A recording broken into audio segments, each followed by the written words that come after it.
recording. That's good. He is now live streaming on Facebook.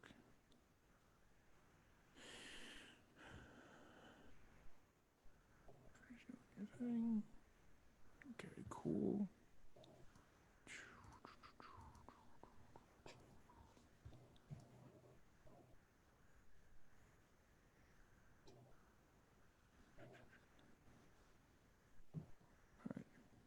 And you're from New Jersey, correct? That is true. How about you?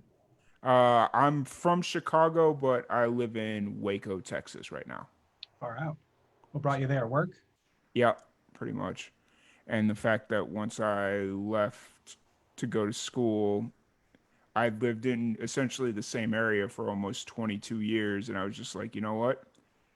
I made one move. Let's see what a bunch of other moves does, and been kind of moving every few years since then. Does that treat you okay? Eh, I it's can all imagine right. having pluses and minuses, right? Yeah, that's a that's a fair way to look at it. Yeah, I guess most things are a double-edged sword in one way or another. yeah, pretty much. You do get to have more worldly experience, see more things, encounter more new types of people, so that's great. Yeah, and yeah, I mean, I think I'm finally getting to a point where I'm ready to start narrowing down like where I'm gonna stay Mhm. for more than a couple of years. But it's just one of those things where it's like I got to be making the right amount of money Right, to kind of sustain myself, or at least have the opportunity to get to that money. right. That makes sense. Yeah.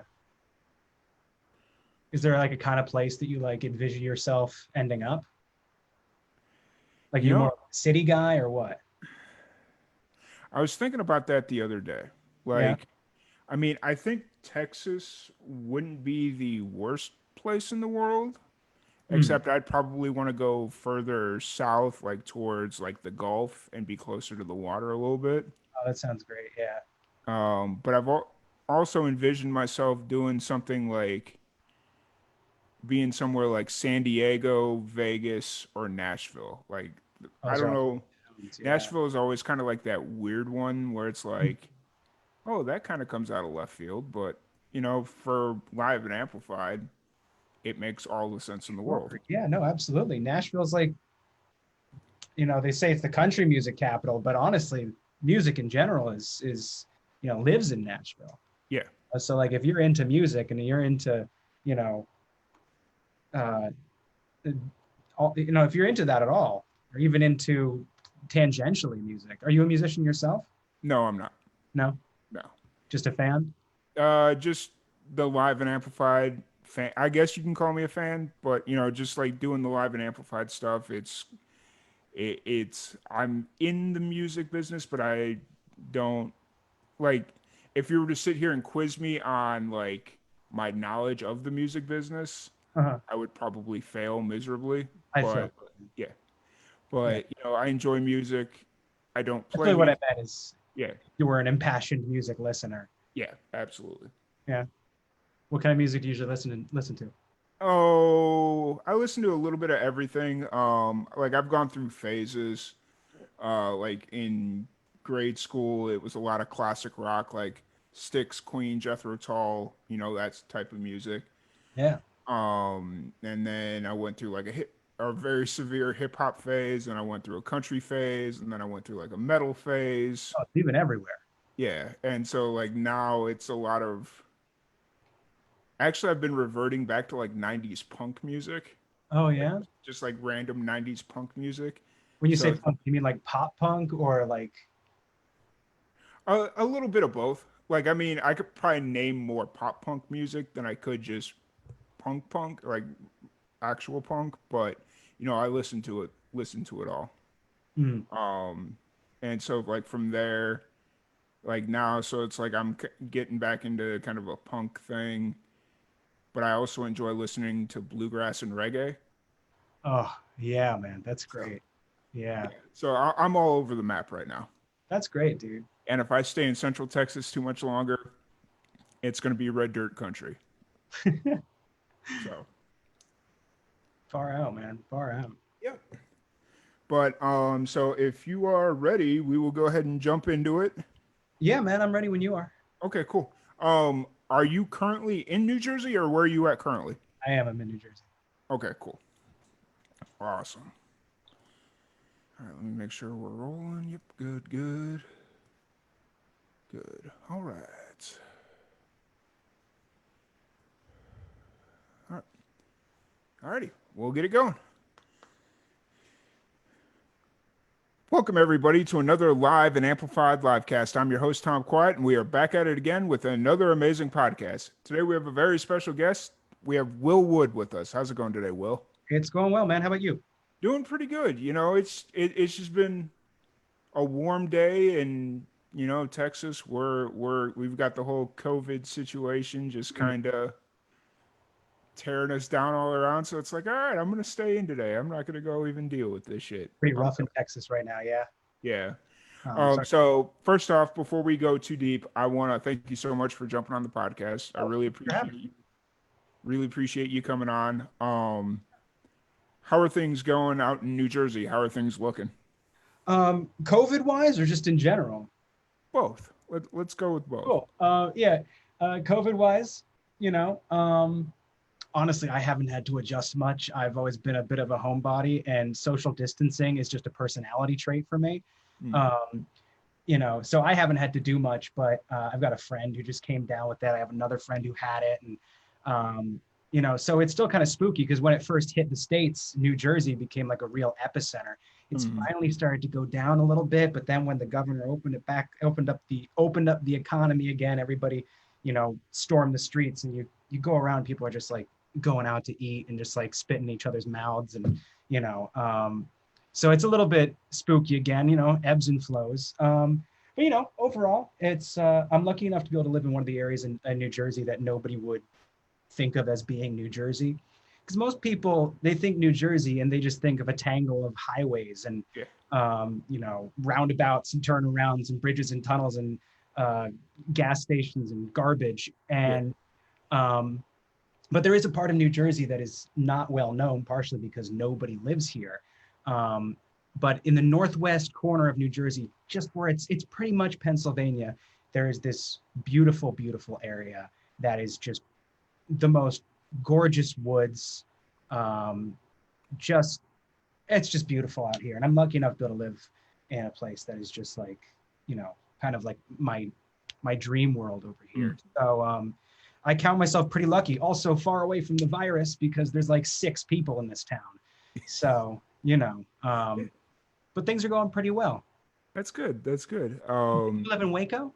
Yeah, I'm in Waco, Texas, and as far as like Waco goes, I think people are doing their best to kind of just pretend like it's not happening. Like they're Mm, just trying to, as much as they can, just kind of go on about their day. But unfortunately, a lot of the bars and that type of stuff are closed down. So it's like you can only go back to normal so much if you know. it's a hard line to walk because you want to stay safe and you want to make sure that your loved ones are safe Yeah. because of it. But at the same time, you're dying to just live your life, Yep. you know? Yep. And sometimes you absolutely just have to live your life, whether you're a quote unquote essential worker or you're just a human being. Yeah. It's a tough situation. I think everybody's really, you know, I know that even myself, I was saying I'm a huge homebody and, I am just a generally asocial person. Um, Even myself, I find myself just dying to go to the mall. Hmm. I'm dying to descend into the stinking pits of the absolute worst hellfires of capitalism because I'm that bored. Yeah. Um, so, you know, I'm just, you know, but, I guess, I mean, what are you gonna do? Just Yeah. try and keep your head above water. Yeah. I had a very similar insight about 2 weeks ago. I was sitting here, I Yeah. was like, about 6 months ago, I wouldn't care that I stayed essentially been secluded and staying home because I'm very much introverted myself. Mm, And now it's just like, dang, there's a show happening down in Austin. I kind of want to make that 2 hour trip. yeah. But now Texas is putting travel restrictions Yeah. in place, and it's like, all right, well, I guess I'm not, you know. I mean, what are you gonna do? For all you know, you would have caught COVID at the show anyway, and at the end of the day, it's probably for the best. But I would have went down happy though. what? I would have went down happy though. There you go. Die with a smile on your Yeah. face. But it's one of those things where it's just like, you know, it is what it is. Yeah, I get what you're Every saying. once in a while, there's a bar that's maybe like a quarter mile from my apartment, Yeah. and every once in a while, I hear stories that they'll have like a show, but not really promote it. Mhm. So I might, if I hear wind of another one, I might try and go to one of those, just because it's like literally across the street, and so it's like, You're just trying to live your life. I yeah. get that. Yeah, And it's just hard. like you keep bringing up living your life, it's like if you think about, all right, so right now yeah, we're almost 5 months into this at this point. I think, Um, yeah, how to be, yeah. yeah, and No, I it's don't, but don't get the wrong idea though. I'm not sitting here, trying to advocate for like the live your life, go out there. This no, thing's no, no, overblown or anything no, like no, that. no. I get Because that. for some reason that's become a political opinion, Yeah, and no, I no, don't want people I tuning in to think 100% I'm get it. some kind of Trumpy or something. I'm But just, no, no, no, you no, know, no. I 100% get it. So the point I was bringing up was everything that I'm reading, as far as like, because I'm technically quote unquote an essential worker, but I can mhm. do my job from home. So how essential am I really? I work for a TV station, so well, that's how essential I am. Um, and they're talking about us possibly not going back to the office until January. Originally, it was supposed to be September, but then everything spiked again, and now they're like maybe January. Who know? You know, who knows? And it's like, okay, that'll put us almost at a year. And if you think, how much have you changed from today to a year from, or a year prior to today? So Yeah, like this time last year, how much have you changed? fair amount. And just think about putting that year on hold, not being able to do anything. Yeah, Like, it's weird. yeah, We've kind of like just like lost a year to the void. yeah, Um, absolutely. it's wild. So, Wild times, my man. yeah, absolutely. And so, not to make this the whole COVID podcast, but it's very much a current affair, and I feel like we have to talk about it almost every day, just Yeah, because. it's a dark cloud over everyone's heads. The only hesitancy I have about getting too much into the guts of the COVID conversation is, like I said, for some reason people have decided it's a political issue, and I don't like to talk about politics. Yeah, Um, same here. Same so here. It's very much same here. And that for the longest time on our podcast, we only ever had two rules on this podcast. mhm, It was no politics, no religion. smart. And Keep the peace. basically, you already know why those were the rules. Of And course. then we started having to pull back our strong standpoint on the no religion aspect because we started to realize, oh, a lot of the musicians we're bringing on are so deeply rooted into religion or they got their start in the church. So it's like, okay, well, we got to pull that back a little bit. And then politics, like the last 5 months, like we've been talking, everything's become so political. It's kind of hard not to talk a little bit about politics unless we're just not Yeah, going to talk about current affairs at all. right. It's interesting. You bring up that rule and how you had to pull back on the rule. I would have expected that the reason you had to pull back on the rule about talking about religion, uh, I would have thought to myself first, oh, you started like interviewing too many punk bands who wouldn't shut up.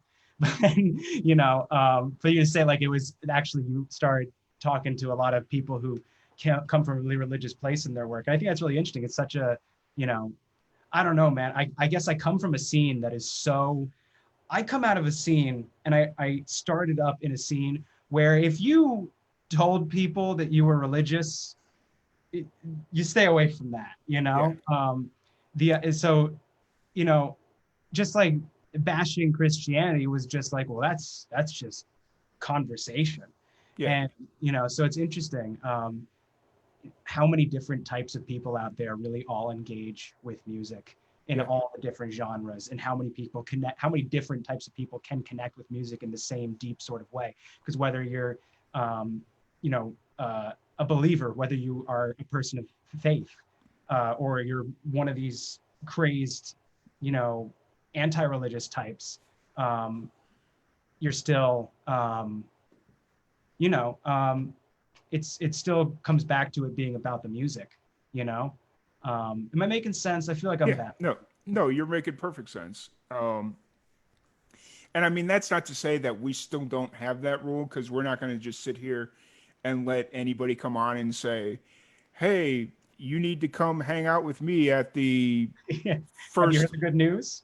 yeah, like taking a have you heard the good news standpoint. We're not going to let that happen. But Right. like if they go on like a little journey about how religion got them into music or singing in the choir, we're not going to sit there and just start muting their mic, because Right. that's part of their story. Right. You So, got to let people speak their truths. yeah, Yeah. I absolutely. guess it's a tough balance to keep, probably. Yeah, a little bit. But speaking of letting people speak their truths, what's your origin story? What got you into music? Stuff of that nature. Um. Well,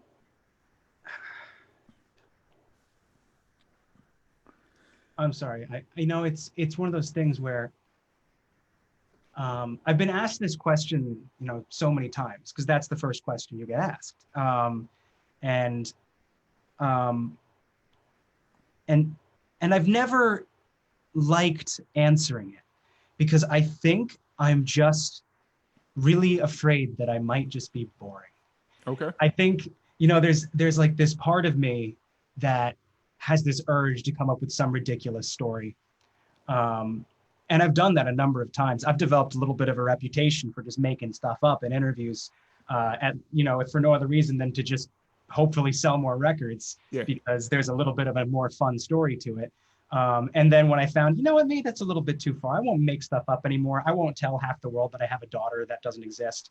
Um, I ended up, not quite committing to reality, and still continuing to say things about, oh yeah, I took lessons from a retired old ballerina who would whack my knuckles with a wrist until I could play Rachmaninoff blindfolded with both hands tied behind my back.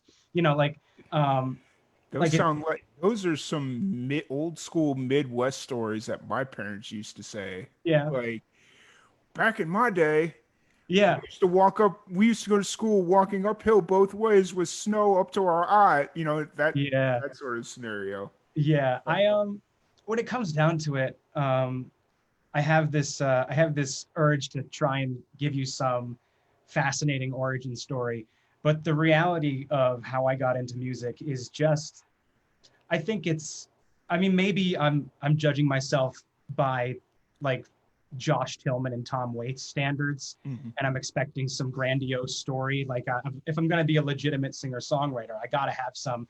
Oh, I had a revelation on ayahuasca that a Canadian shaman gave me, and I came Yeah, back with a false moniker that I now wear as a, whatever.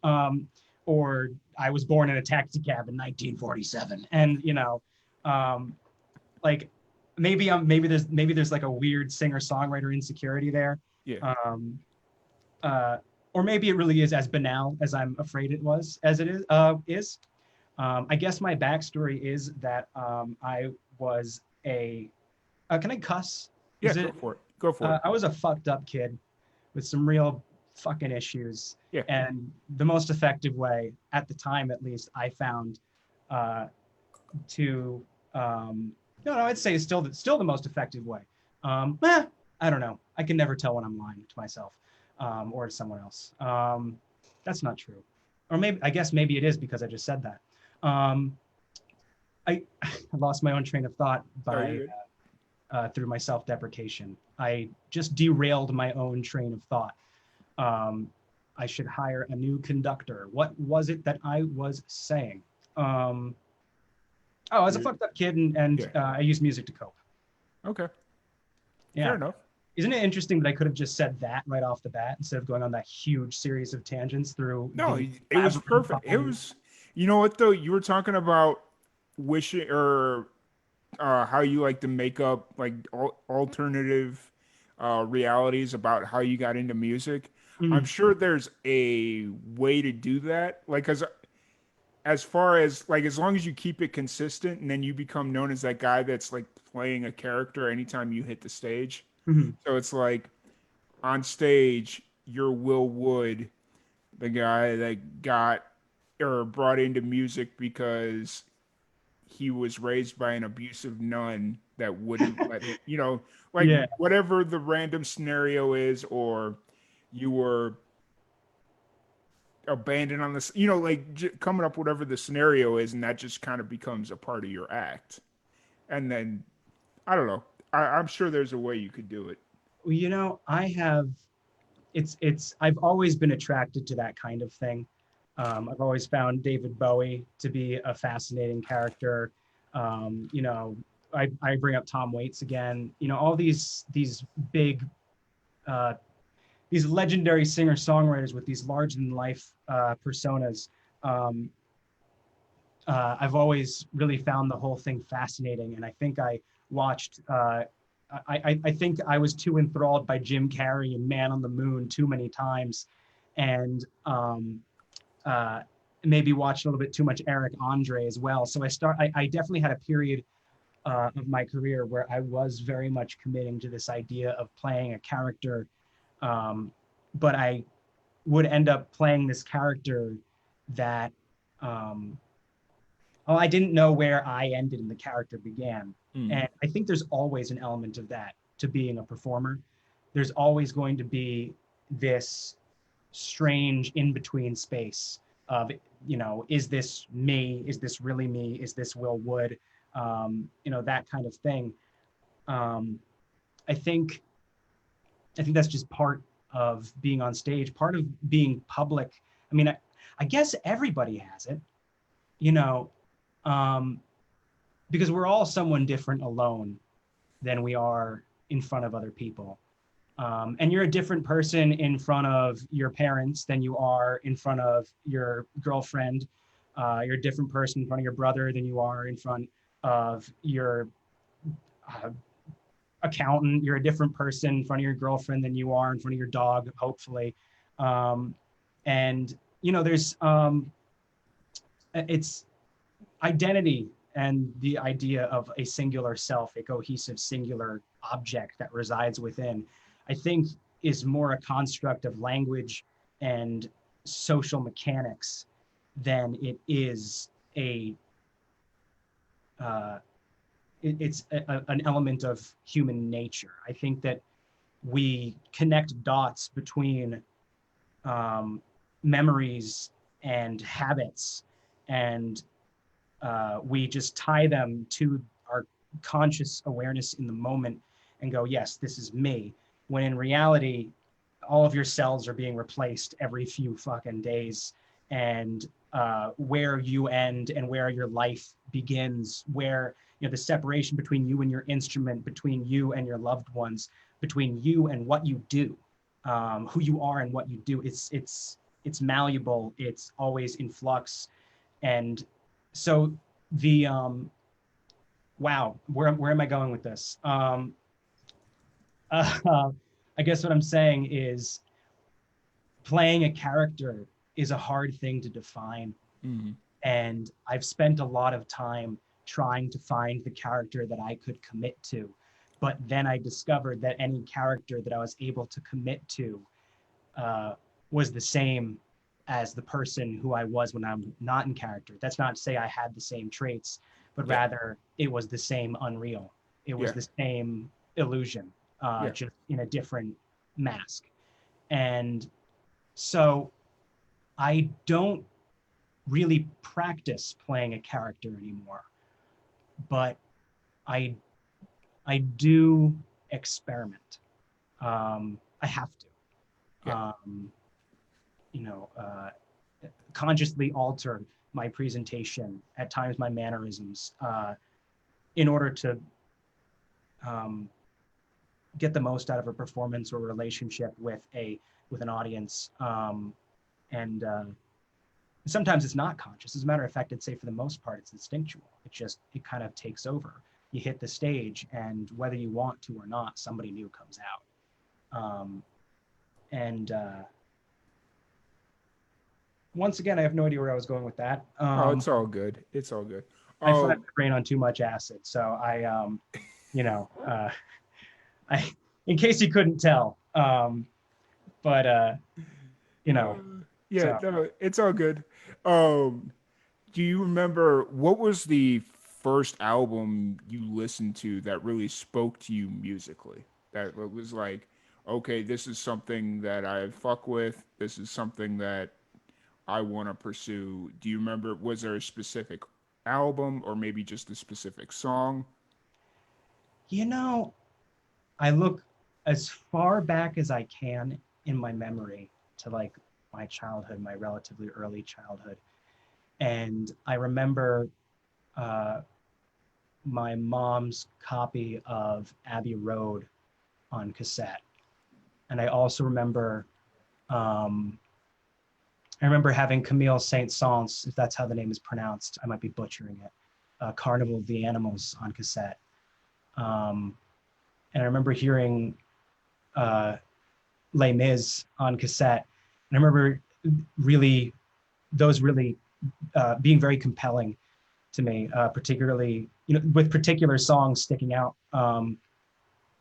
But I think the first time I ever heard an album and went, "Wow, this is me," or heard a song and went, "Wow, this is me," was probably Green Day's "American Idiot."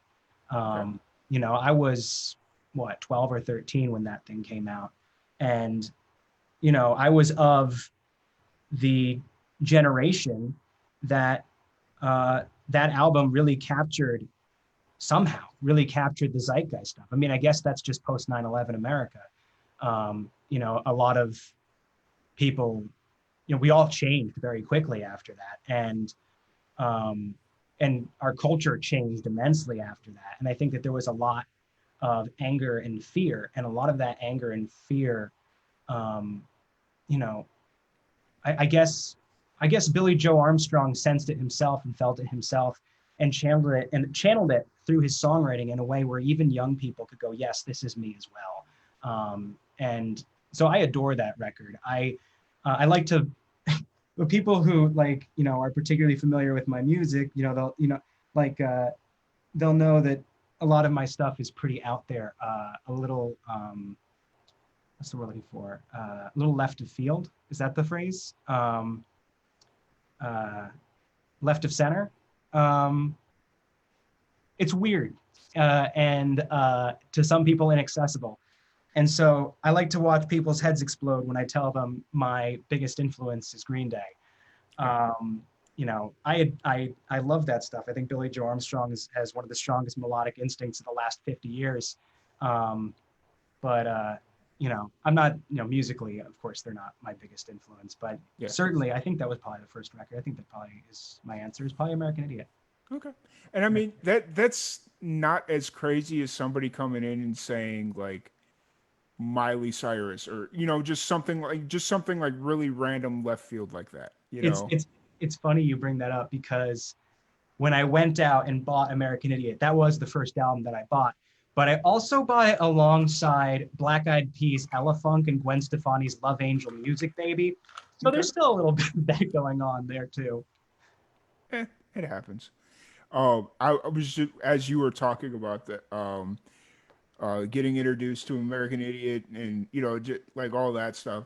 I was thinking about I asked you the question, what was the first song or the first album that like really spoke to you as a musician? And as you were speaking, I automatically started reverting back to the first time that I thought one thing was some so basically the scenario was what really got me into like a deeper connection to music was back when I was a little kid, me, my sister, and my mom used to sing the song War by Edwin Starr, the Yeah, whole War, What Is It Good For? yeah, And that Christmas, I wanted to buy her that CD, except all I knew was the name of the song was War. I didn't know who it was by. And Mhm. so I went to Circuit City back when Circuit City was open or was still a thing. And I ended up buying War, the band, their one of their albums randomly, and it had Lowrider on it. And so like yeah, so it was just like I was a stupid like 10-year-old kid, Yeah. and my mom's like, "Well, thank you, but this isn't what you think it is." And I'm like, "Oh, okay." And so one day I just put it in the CD player, and one of the first songs that came on was Lowrider, and I'm like, "Yo, this song's awesome. Like, who are these people? Like, what the hell did I just buy, you know?" And so, yeah, little side note, little funny side story that I thought was funny and needed to Yeah, be on that's record. yeah. So, but no, it's not that's not as crazy as you think it is because there's a lot of kids out nowadays that just don't know like this like there's a lot crazier artists that you could say like Sure. as far as our influences or got you into music, you You know. know, I think really my it's mostly just that I think a lot of my fans would be surprised to hear that those are influences of mine or were early purchases of mine as somebody who, you know, was first getting into music and developing his own tastes. Um, but the but I don't think anybody should ever be embarrassed or ashamed of the music they listen to. I don't believe in guilty pleasures, you Mm-hmm. know. Um, I don't think we should, you know, I don't know. I think that everybody should be just I don't know. We shouldn't criticize each other's tastes. We shouldn't like. I mean, we were saying before we started the stream. You know, you were talking about all the different types of music that you yourself listen to and have Yep. listened to over the course of your life, and like, you know, how you've managed to connect with a lot of different genres. Yep. And I think that if people just like, you know, people give people shit for listening to pop or for listening to hip hop or for listening to country or whatever they themselves don't like and deem a lesser art form than what they themselves like.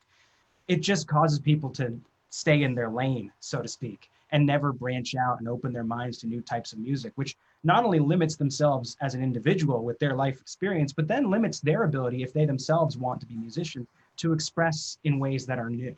Mm-hmm. And Um, it stunts us. yeah, absolutely. And I think I back when I first started doing live and amplified, I had really come to terms with the idea of okay, if this grows the way we think it will or we want it to, we're going to find ourselves in different scenarios at any given point with working with different bands or different musicians. And if we're ever in a social situation where it's like, oh, hey, did you hear the latest name any band? Or, I want to at least be able to know enough to not sound like a mindless idiot that I have no clue what I'm talking about, you know. Right. So Yeah. like if we're down at a bluegrass festival and they're talking about bluegrass music, at least I know enough to go down there and be like, okay, they're talking about this song or You have to be kind of they're musically worldly. yeah, Yeah. absolutely. They're talking about Billy Strings Right. and like just stuff like that. So, Mm. and so I always wanted to at least have a baseline knowledge of obviously like bluegrass, hip hop, and stuff. A lot of that is very very commonly threaded, but you get into like rock. There's like 800 different subgenres where it's Yeah. like, oh well, we're black death gore metal, Right. whatever it is, and it's like. Okay, so what's the difference between that and heavy metal? Like, just Yeah. stuff like. But you say that to anybody that listens to like death metal, and it's like, you don't know the difference, really? I'm like, You don't let a somebody who's into like Norwegian satanic black metal catch you listening to grindcore and calling it death metal. pretty much, yeah. Yep, that's where I'm at.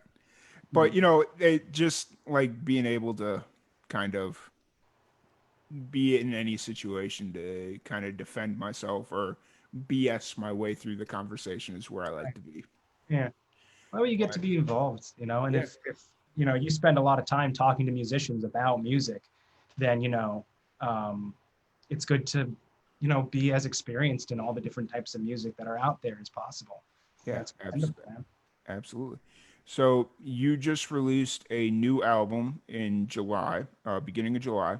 July 10th. What was that whole process like for you? How long had you been working on it? You know, stuff like that.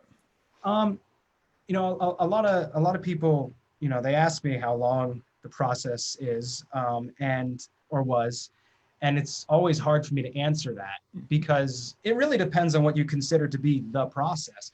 The oldest song on this new album, it's called the Normal Album, just dropped via Say 10 Records. You can find it on Spotify and iTunes and all that shit. Um, the oldest songs on there I wrote back in 2016. Mm, And the newest songs on there I wrote like a month before we recorded. And um, it's a collection of songs that I've written and performed and played around with and experimented with over the course of about 4 years of my life. And I couldn't say that I've been working on this album for 4 years. Um, yeah. I've Well, been when I say like working on the album, I mean kind of uh like when did you conceptualize the idea of putting an album together? yeah. See, that's what I was getting at. Is I think like really what um, I don't know exactly. Well, that's hard to answer too. It kind of coalesced over time. But I'd say I always had the name The Normal Album in my head Hmm. as of the last like 3 years. I just always thought that would be a fun name, just like the White Album, the Brown Album, the Normal Album. Um, and, you know, and I thought it was a kind of a little bit of a send up is the wrong word, but an acknowledgement of how my previous work is perceived by my fan base, as work that goes out of its way to be abnormal, which it doesn't really. It just goes out of its way to express exactly what I want to express, regardless of how weird that ends up sounding. Um, so I had this idea in my head for a while. Um, and I played around with a couple of different concepts I'd like to mess with. What if I cut a totally pop album and went all the way with the pop sounds for this record, and then called it the Normal Album, and then just pushed it as though just tried my best to convince people I had completely sold out, but then put a bunch of subversive, awful lyrics in there. Try and like, Trojan horse my satire. But uh, eventually it kind of came down to I was looking at the songs I'd written over the course of the past few years, and I started connecting the dots in my head, Mm. and I started lining them up, and like a guy with like a corkboard conspiracy uh, uh, sort of thing, one of those rooms from a noir movie. Um, uh, you know, single light bulb hanging from the ceiling, some guy going wild, pinning something to another thing. Um, uh, and eventually I kind of found myself going, oh, I think I've got it. And I think that happened. I think that was still happening. I was still going through the process of putting the idea of this album as a singular work of art together. Um, uh, until like a year before we recorded it, maybe Hmm. even further after Yeah, that, maybe later than that. Jesus, yeah. can't fucking talk. Oh, you're good. Uh, and so we started crowdfunding for the record about a year ago, maybe more than that. Jeez, and it's been a really involved process. I was really happy. I was really very glad and very fulfilled. And I counted myself very lucky, very grateful to not only have the opportunity to work with all of this funding, but also to work with all this time. Because I've heard it said 1,000 times that an artist has their whole life to write their first record and then 6 months for each subsequent one. And I really felt that way about my first record, that I had a whole life of songs that I was able to put on that record. I was able to go through my entire life and say, these are all the best songs I've ever written. And in the next one, I had to cobble together in a few months. But because of just how things happened, I didn't hit the studio again until 3 years after my second record. And 3 years after my second record came out, 4 years after I started. Um, and it was I got to have that experience again. I got to have that sort of, I have a whole life to pick my best songs ever from. Yep. Because I really had lived what felt like a whole new life since the second record came out. I'm such an unbelievably different person than I was at that point in my life. And I think that's part of the reason why I was just like, I just got to get this fucking record out. Because I can't walk around having people think that the guy from Selfish is the guy that I am now. So, it was a very involved process, and there were a lot of circumstances that led me to be able to do things that I never could have otherwise done. And I am immensely grateful for that.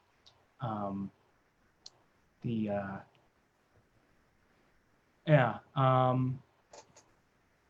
So on and so forth. Yeah. No, I got you. Studio. Did you record the album primarily in New Jersey, or where did you record it primarily? Yeah, we recorded in New Jersey. We recorded at Backroom Studios in Rockaway and Ponderosa Studios in Lafayette. Okay. Both beautiful studios. The first one I recorded both of my other records at, and hopefully subsequent ones as well, because I just love the guys who work there, and it's home to me. Yeah. And for this album, you were able to do a little bit of work with Matt Squire. Yeah, I did. I did a single with Matt Squire. We recorded it back in 2018, actually. And you can kind of, I think, hear it stylistically. I do a lot more like breathy Freddie Mercury emulating Yeah. type vocals on that record. That was like kind of a creative direction I was going in at the time we recorded it, that I'm just not anymore. And so because of it, this song really sticks out sonically and in style. And that also comes from just the unique production of Matt Squire. The unique production of Matt Squire. Matt Squire's unique production and his unique creative sensibilities. He was a real pleasure to work with. He's a really nice guy, and definitely made us feel right at home.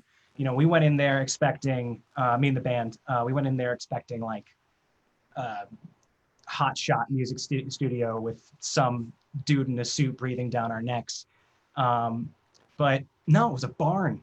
Yeah. It was a barn out in suburban Maryland, Yeah. and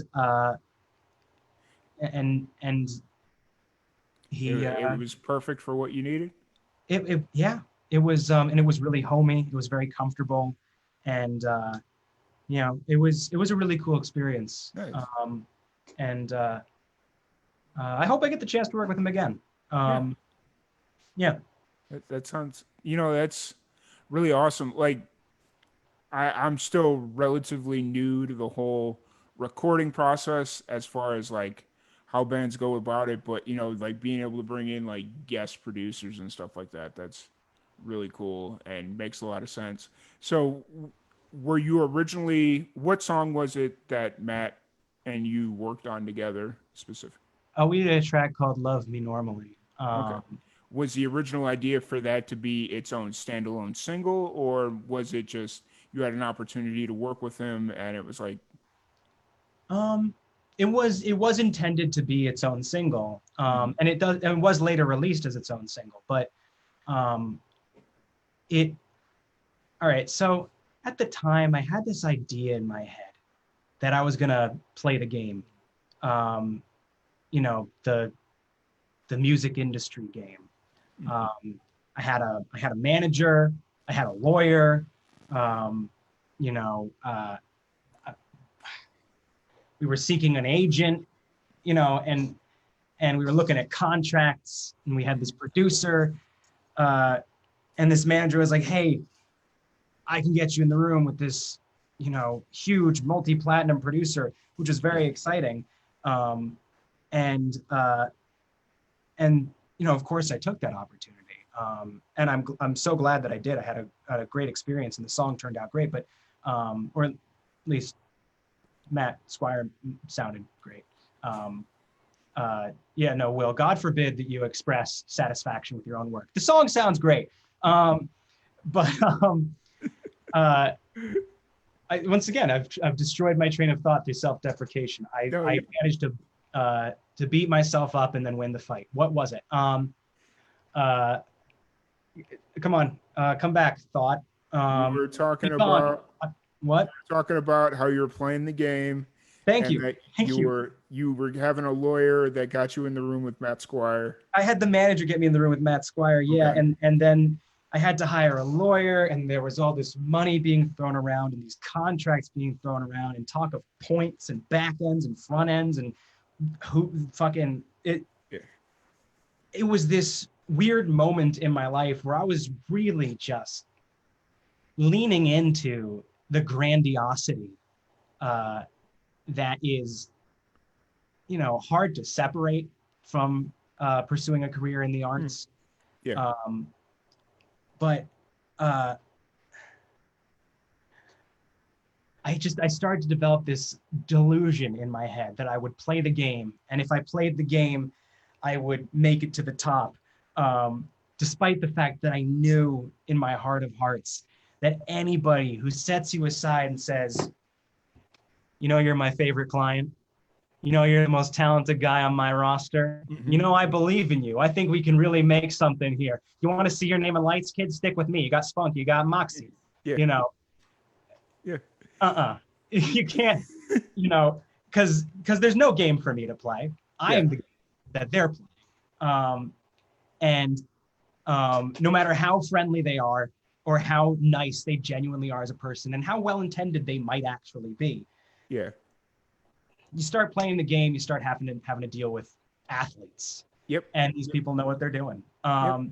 And that's not me disparaging any of the people I worked with. Matt Squire is awesome. He's a Yeah. great guy, and I loved working with him. And I hope to work with him again. My point is simply that you start talking to lawyers and people's managers, Yeah. people who you never see their face, you only ever hear their voice or see their words in writing, with an email that has like a confidentiality notice at the bottom or a contract with 1,000 pages. Yep. It's intimidating, and it's so I had this delusion of grandiosity at the time, and I started to have this idea. Well, if I get a single with this multi-platinum producer, Yeah. any label will want me. Any of the majors will start kicking down my door any day now. And I'll just sit here and await fame and fortune, and they'll whisk me away to Hollywood, and Yeah. it's nonsense. And so it was intended, honestly, that single was intended as a tool. I wanted to use it as something to, push my career forward with. I wanted this track that I could use to show the world, look at me, I'm Will Wood, I'm a hot shot, I'm a big deal now.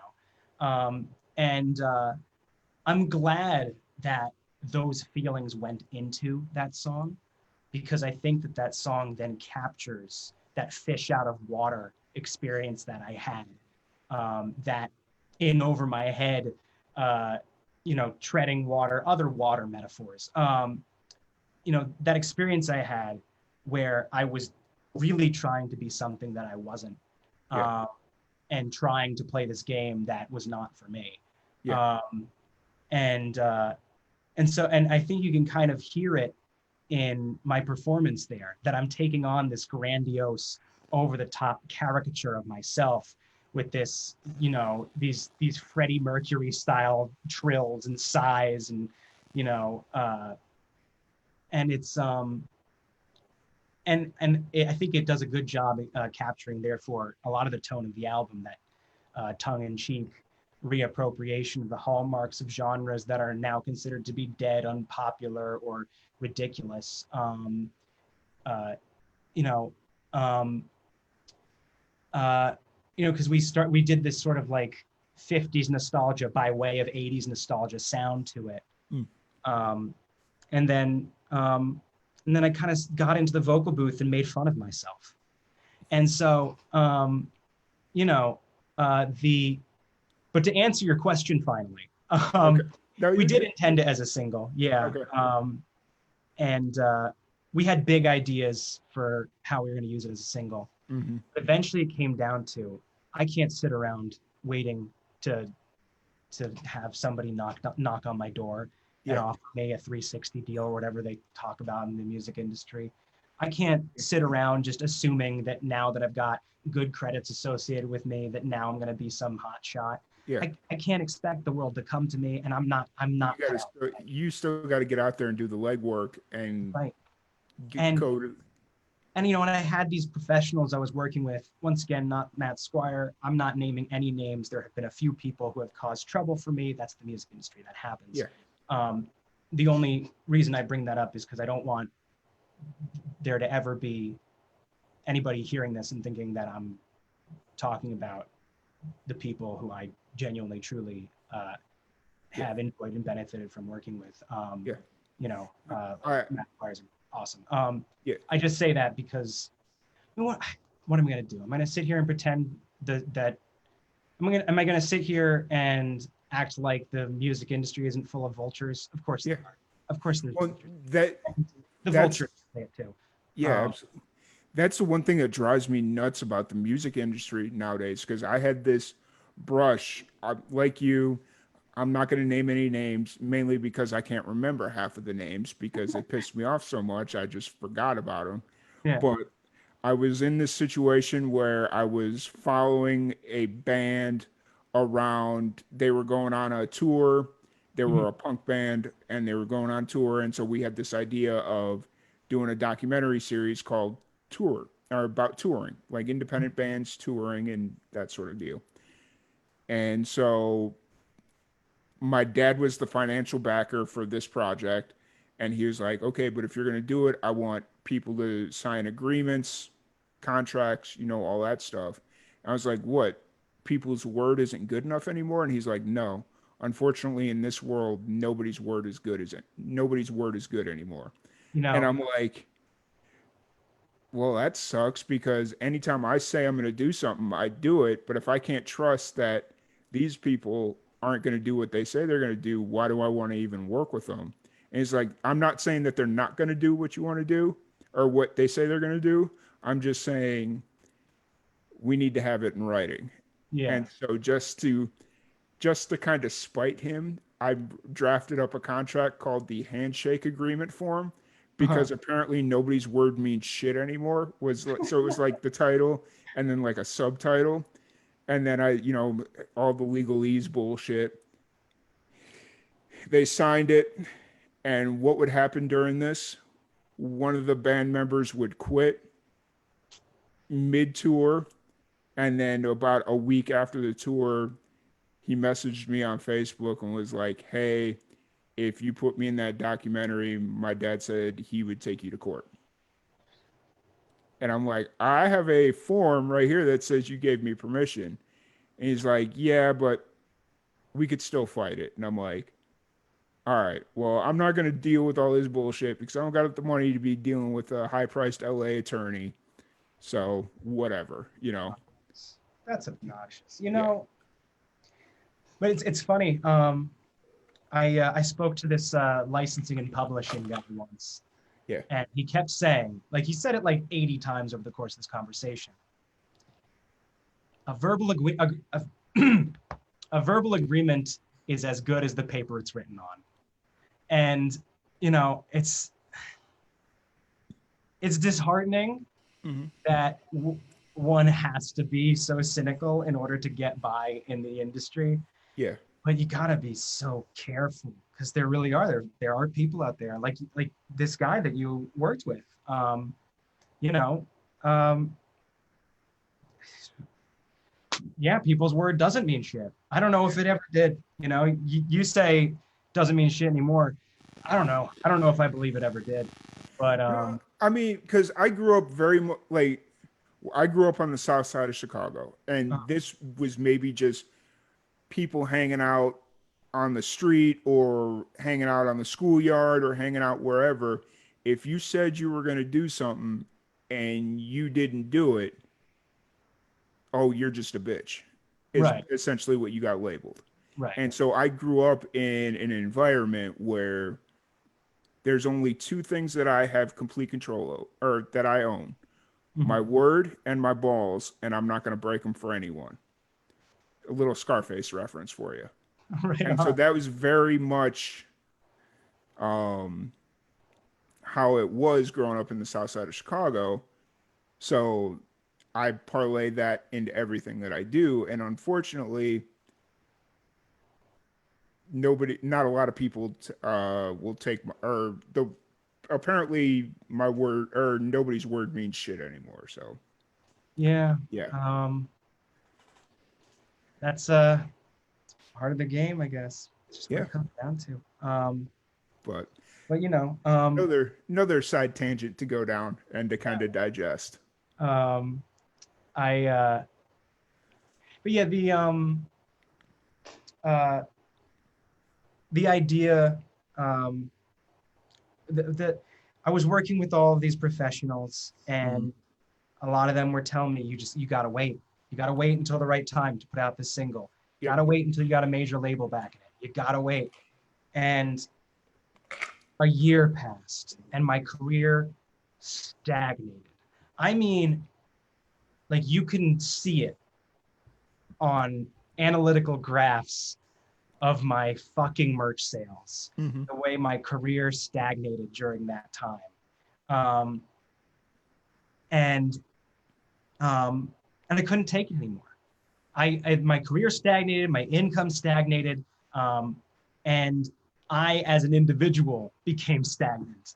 Um, and I needed to get it out. I couldn't keep waiting around, and I couldn't keep these feelings bottled up, and I couldn't stay the person I was on my second record any longer. Hmm. And so I was like, I've got this single by this amazing producer, and I was gonna try and sell it to a label, but fuck a label. Labels aren't coming around sniffing. I don't want some fucking, I don't want to be on some big label, probably. I don't know. Nobody's offering. Somebody offered. I probably would love it. But my point is, nobody's coming sniffing. I'm gonna talk to a small label. I'm gonna talk to a label where there's a face I can see and a hand I can shake and a person I know who I can talk to. So I'm Yeah. working with J10 Records, and Adam is great. And I, instead of selling it to, you know, trying to rather sell it to some hotshot label, I instead sold it to my fans. Yeah. And I told my fans, I've got this single by this, producer who did a lot of what I know are some people's favorite records. Some of the biggest records that came out in the aughts were all Matt Squire records. Um, and I was able to say, listen, guys, I can promise you it's going to be good. Matt Squire did it. Yeah. It can't suck. Um, and so I sold it to them instead. I said, listen, uh, you know, throw me some cash and I'll give you some stuff in return. I'll give Yeah. you a pre-order of the record. I'll give you it signed. I'll give you. I actually sold a cut of its profits to one fan. Um, you know, I ran this huge crowdfunding campaign. It was, it ended up all working out honestly phenomenally because I I couldn't be more satisfied with where I am right now. Yeah. And, Absolutely. and because of how everything went. And while there was like a difficult and confusing journey to get to where I ended up, um, where I ended up was definitely where I needed to end up. Yeah. Absolutely. So now that the album's out and it's been out for it'll be about a month come Saturday, right? Does that sound about right? Saturday, Sunday, somewhere in there. I've lost complete track of the concept of time. Like I have no idea. Yeah, it could be yesterday right now, and I Yeah, wouldn't know. yeah, absolutely. So, what's kind of the plan moving forward from here? Obviously, you're not doing a bunch of live shows and what have you, but are you already starting to work towards like more singles, writing, recording? What's kind of the plan moving forward? Well, right now I'm focusing on my Patreon. Um, the vast majority of my career takes place on Patreon, and if you're not familiar, or whoever's listening right now isn't familiar, um, Patreon is this social media platform where artists set up their profile and create content for you via subscription. Mm-hmm. So you pledge a certain amount a month, and based on how much you pledge to that artist gives you different benefits, different types of content. And I've become very invested in Patreon as a concept, as a company, Mm-hmm. and as a way of work. And I've been on Patreon for a few years now, and as of late, it's kind of become my main focus because Mm-hmm. I can't go on tour, I can't go out and Yeah, play shows, um, and I really enjoy doing it. So most of my focus is on Patreon and things that I can give to my Patreon members. So, I'm doing a lot of writing and a lot of art and working on new video projects, you know, um, that are uh, behind the scenes video content um, and I just started building this home studio. It's very it's very YouTuber, but it's what I was able to cobble together, um, or what I've been able to cobble together so far.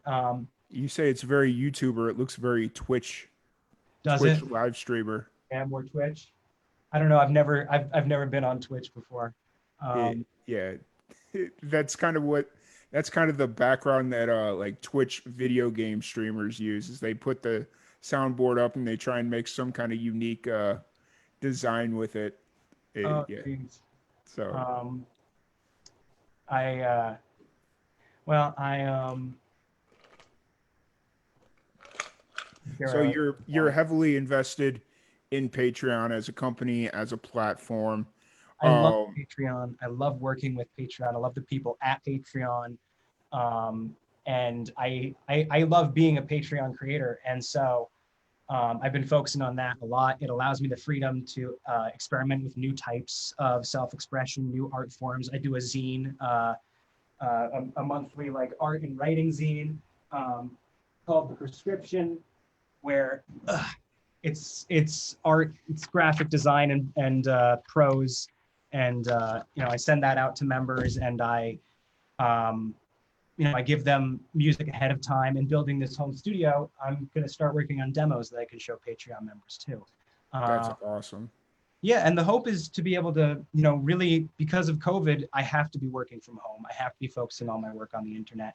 And so I'm focusing on that, and I'm expanding my Patreon, and some really big stuff is going to be going on there soon. And um, I, at least for Patreon members, I think there'll be new music relatively soon. Hmm. A new album. Another my next record. As far as I know, there will not be another record. Okay. Yeah. Just like, oh my God, forget about it. I can't even think about it. But because I still feel like I'm not done putting this one out. Okay, I got you. I'm still on the PR circuit. I'm still um, promoting it. I'm still paying really close attention to the numbers and everything. You're trying to let this one live its best life. Yeah. That was a really weird statement to make, but No, it's I know very what you accurate. mean, though. It's got to Yeah, breathe. It's got to yeah, grow up on its own. It's got to develop its own relationship with the public. yeah, Um, and absolutely. so that's what's next is, you know, um, I'm playing it by ear. Hmm. Just trying to get by, um, trying to keep a roof over my head, and uh, trying to keep finding new ways to uh, get the bad shit Get out of my head. get the voices out of your head a little bit. Yeah, exactly. Yeah. Patreon has been on our radar for a while. Mhm. It's just one of those things for us. I don't know how we monitor or use Patreon because a lot of the content that we're creating isn't 100% ours. So, like, if we're working with an artist and we're recording with them, Mhm. obviously we don't own the rights to that music. Yeah, we recorded it, but it's not our music to give away. So, it's like, okay, we can put that into a Patreon thing, but we're going to have to give a cut of that to the musicians plus what. So just trying to make everything work. I mean, Yeah. do you offer like recording services, or do you We mean we do live recording sessions. So Oh, that's basically cool. basically it's live, and as of right now, and if I have my way, it'll remain this way. Our live recording sessions are free. Mm, So it's really meant for like really independent musicians that are going day by day, or they can't afford to get into the studio, or they're just getting started. Like, think of 800 different scenarios. That's what this is meant for. right. And it's And it's I see what yeah, that's a hard situation. Yeah. yeah, and like, I mean, right now we've gotten into it. We've started launching off our website selling like digital EPs. So we do like a jam session, which is anywhere from 4 to 6 songs, which is perfect for a digital EP. And so now, once we do that, we ask the artist, like, hey, do you want to do a little distribution deal with this? We'll put it up on our website. We'll give you a majority of the percentage, and then we'll just take like 10 or 15% for our fees. And so in that way, everybody's making money off of this. So you're like starting to kind of go into the direction of like building from the ground up your own sort of DIY label. Yeah, pretty. Except I like to think of it more as I want to stay more in the realm of A&R because I completely understand not everybody wants to do the label thing. They want to stay independent, Right. but we also want to make sure that anybody that comes and works with us, that we're able to help them develop as an artist, whether that means, okay, well, I don't know anything about social media, or I don't know anything about booking tours, or I don't, just kind of trying to help them become complete artists and developing them. Mm. Because some musicians, they're very old school. They want the record label and the record deal. Some don't. Some just want a distribution deal. So we're trying to figure out a way we can stay in all those lanes and still have, like, I guess ultimately we're looking at doing something like giving musicians all the benefits of having a record deal without the blood sucking contracts. Right. So going back to the I hate contracts. Yeah. That's So, cool, man. Yeah. but Um, so that's what we're working on, and we've been looking at Patreon at least initially to kind of help us get some funding going. right. Except, like I'd mentioned, I don't know where we'd begin on that. So Yeah, I don't know either. Um, we'll figure it out though. Yeah, Patreon's a great way of doing things. It's a great business model. I recommend it to pretty much everyone. And I don't just mean like pretty much every artist I know. Like whenever somebody is like, oh, I don't know, I'm having financial troubles, I'm like, you should start a Patreon. And like, Yeah, for what? And I'm just like, I don't know, just put just something up. just do it. One Just do it. actually, Extra $5 a month even can help. I don't yeah. know. It's And the crazy thing is there's a musician that we work with. She's based out of Santa Fe, New Mexico. She started a Patreon mainly for her music, but she was also doing like some modeling stuff on the side. And so she started introducing some of her modeling stuff into the Patreon.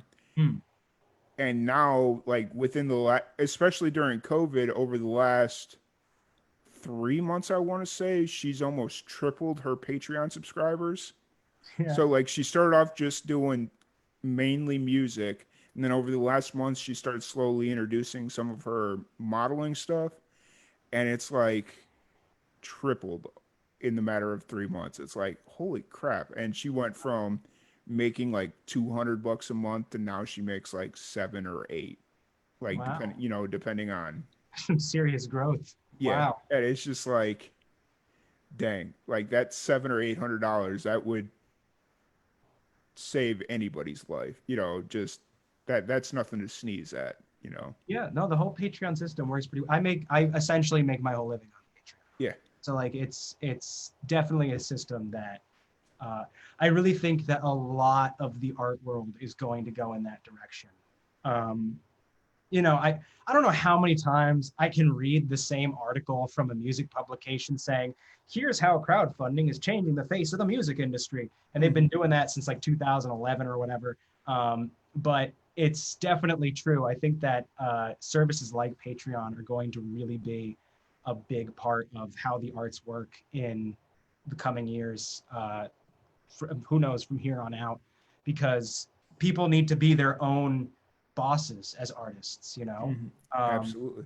they need to, because labels aren't sending out talent scouts.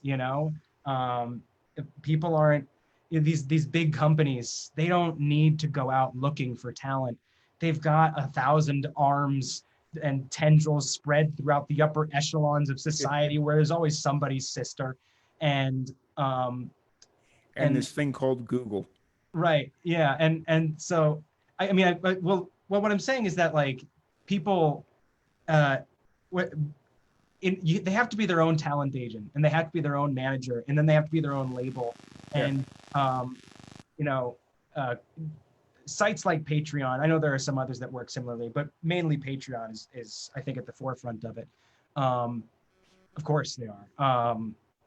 You know, it's definitely helping artists to do that, to really be their own bosses and find their own way, and support themselves, and all while developing the relationship with their fan base in a really unique way. So I love that. I love it. Yeah, absolutely. Absolutely. So obviously with the whole COVID situation, you haven't been doing a lot of shows and whatnot. Have you been doing anything to kind of challenge yourself musically? Well, I mean, I have done some shows. I've done live stream Oh, performances, and that's okay. one of the things I offer on my Patreon is exclusive live stream performances. But to challenge myself musically, uh, I play ukulele uh, now more than ever, Hmm. and I know people see the ukulele as like a toy instrument. Yeah. I'm a pianist. I've been playing piano for 20 years, um, and you know, not to toot my own horn, but I'm pretty good at it, and so I felt like, I think something that's challenging me as an artist is essentially changing my focus as an instrumentalist from piano to ukulele. And I know people see it as a toy instrument, but the strings on a guitar, there are too many of them. There are too many strings and they're too close together. And I can't do it. I can't do that. But a ukulele, I know what you're thinking. Ukulele's tiny. What do you mean? The strings are even close together on that. I play a baritone ukulele, which is much more spread out. It's a very different sounding and looking instrument than what Yeah. most people think of when they think They ukulele. they think of the small little ukulele and you're just kind of Grass skirt. strumming back. Yeah. Yeah. No, most people mistake it for a guitar when they see it. The baritone ukulele, Yeah. um, and it's become a great songwriting tool. My style of writing has changed immensely since I started taking that on. And so that's one of the things I've been doing to challenge myself creatively is, you know, uh, try and develop a type of skill with a type of instrument that isn't often seen. You don't see a lot of good baritone ukulele players. You don't see a lot of baritone ukulele players. And so I'm trying to get good at the baritone ukulele. I'm trying to expand my songwriting style. I'm trying out different chord voicings and sounds than I've ever used before, and listening to new types of music and trying to really challenge myself and step out of my comfort zone as a songwriter. try and find out what really the most distilled, true, honest version of my creative voice is if I Mm. really dig down deep into my guts and pull out my feelings. Yeah. Um, so there's all that, and I'm trying to make art every day, Yeah. and trying to find, you know, uh, it's another one of the great things about Patreon is because it's got this monthly structure, this subscription structure. There's a Yeah. constant drive. There's a constant demand. There's always something going. Come up with something new. Make something new. You have to, and so you have to keep moving. And so you always have to be like thinking at your most innovative. Um, you know, and so I'm always in this headspace where it's like, what can I do that's new? What can I Yeah. do that challenges me, that can interest people, can attract new people, or keep existing members around? So there's a lot of stuff that I'm doing right now that's gonna, I think, in the future really change the face of what I do and what you know uh, yeah, what I do. Yeah. Yeah. Absolutely. You brought up the baritone uke. I Mhm. never realized how versatile the ukulele is Mhm. because was it 2 years ago we went to a bluegrass festival and there was somebody playing a bass uke, like an upright bass uke. And then he was Whoa. like, I was like, I'd never seen anything like that. He's like, oh yeah, they got all kinds of different ukuleles. They got a resonator uke, they got a banjo uke, they got, and just like started rattling off all this stuff. And I'm like, wait, what? And he blew my mind. And I'm like, there's all these different type of instruments that you can get as a ukulele. And he's like, yeah, you could pretty much get anything you could think of. You could probably find it somewhere. And I'm like, sweet. I'll have to Yeah. look into it. So Well, it's definitely it's I love ukulele. It's such a a pleasure to play. Um, it like hits that sweet spot between uh, ease and difficulty, mhm. where I find myself comfortable while challenging myself. Um, and there really are. Yeah, I've taken a look. I've scoured Amazon for all these different types of ukuleles out there. Yeah. I've almost clicked the buy now button on a banjo ukulele like 4 times.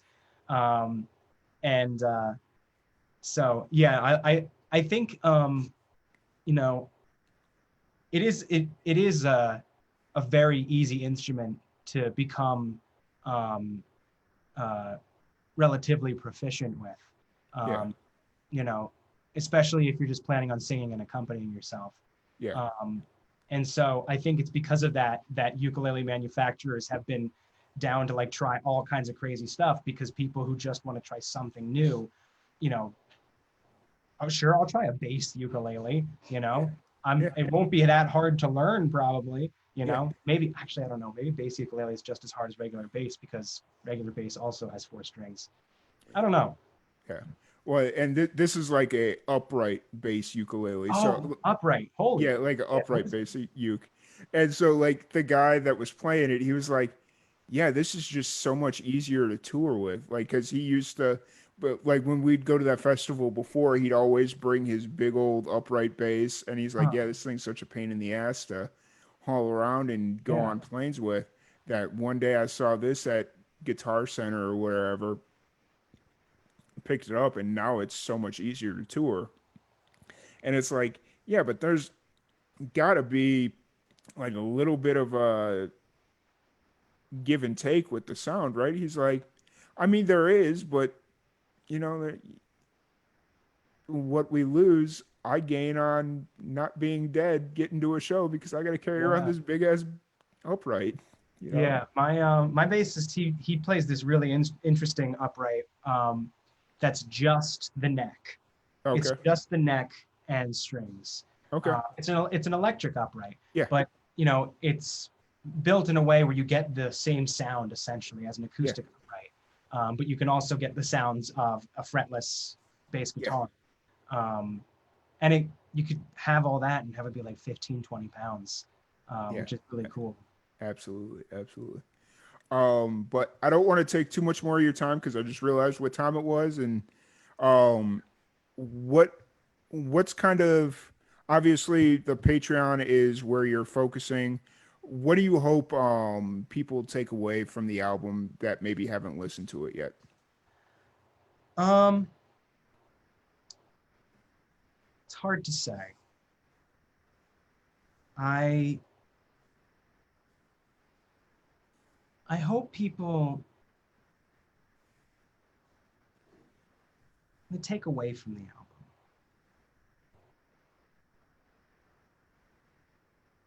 I hope people I hope people I hope that anyone, even one or two people, find comfort and inspiration uh, in that record. And those people are the kind of people that I was when I first uh,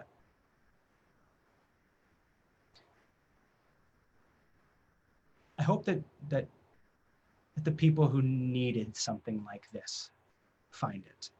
Because when I'm writing, sometimes I find myself writing the thing that I wish someone else had written when I needed to hear it. Um, Lessons that I've learned that I can then say, hey, this is what I learned and it helped me, you know. So I'm hoping that there are people out there who find something they needed in it, or at least find something they really wanted. I don't know. I don't know how to say it in a way that doesn't sound grandiose, Mm. but I hope that people are moved by it. I hope that people are inspired by it or comforted by it, or find some solace in it, because because it hurts a lot to feel alone, to feel like you're too weird for the world. You know, I feel like you weren't programmed for the world the way it is, or like it wasn't programmed with you in mind, and to feel like you're the only one of your kind. Um, and I know that there are other people out there who feel that way. I think we all feel that way sometimes. And that's what the record's about, is feeling that way. And the ways in which I've felt that way and what I've gone through and what I've learned in my experiences, feeling those ways, feeling like I didn't belong, feeling like I never could, feeling like I'm too weird, like I didn't even earn it. Uh, Mm. you know, um, you know, um, I'm not sure what I'm saying. I guess what I'm saying is that there are people out there who are just like me. I don't know all of them. I don't know many of them. I'm not entirely sure if I know any of them. But there are people out there who need just what I need and who feel just how I feel. And I really hope that this reaches those people and says, hey, man, I'm here too. And um, and I know that there are that, yeah, I guess that's what it is. I guess I hope I hope that my screaming into the void gets a little bit of a hello back.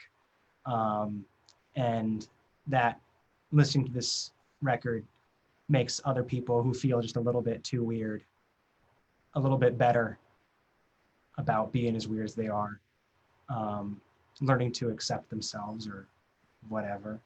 Mm. Obviously, I can't do that for anybody. I'm nobody's therapist, and I'm certainly no expert. I didn't finish college, let alone get some degree in mental health care or something. You Yeah. know, I don't really know what I'm talking about. I guess I just I just want people to. Um, I hope it works. I Mm-hmm. hope that it makes people feel good. Yeah. I don't know. Yeah. Absolutely. Um, I got you. No, I 100% get you. I completely understand. You it's that's always a really complicated question for me to ask because it's such a left field question. Like not everybody knows. Like it's just such a complex question, and I appreciate you taking the time to work through it and answer it. yeah, I hope I've answered it. I'm still not sure if I have. No, I think you have.